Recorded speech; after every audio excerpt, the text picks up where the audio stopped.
এটা হচ্ছে আমাদের বাড়ির উঠান। মোটামুটি সব জলমগ্ন। গত বছর একটা ভিডিও দিয়েছিলাম, প্রচুর জল জমেছিল গত বছরের তুলনায় এবছর আরও বেশি জমেছে। দেখুন অবস্থা, মাত্র এক সপ্তাহের বৃষ্টিতে জল পুরো প্রায় আপ টু থাই সমান উঠে গেছে প্রায় আমাদের চারিদিকে।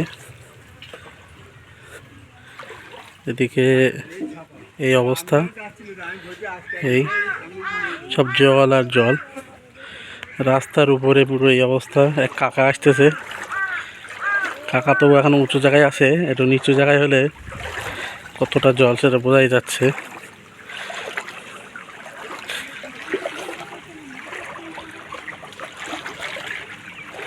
দেখো অবস্থা, এই ঘরটার আর পানি উঠতে আর দু চার আঙুল বাকি, ঘরে উঠে যাবে আমাদের। এই হচ্ছে অবস্থা। এই বাড়িটায় এই ইয়েলো ডোর যেটা আছে এটাতে অলরেডি উঠে গেছে ঘরে। প্রচুর, অনেকের বাড়িতেই জল উঠে গেছে। আমার অলরেডি দেখেন অত দূর উঠে গেছে, প্রায় দাপনা পর্যন্ত। খুবই শোচনীয় অবস্থা, ঘরে পুরো জল অবস্থা। দেখুন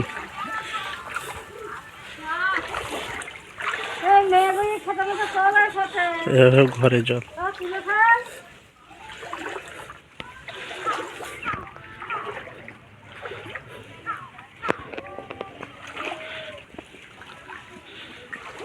দেশের সরকার অমানুষ সরকার বলতে পারো, কোনো হেলদোল নেই জনগণের সম্পর্কে, শুধু টাকা খেতে ব্যস্ত। মেম্বার, প্রধান, এমএলএ, এমপি কমপ্লেন যায়,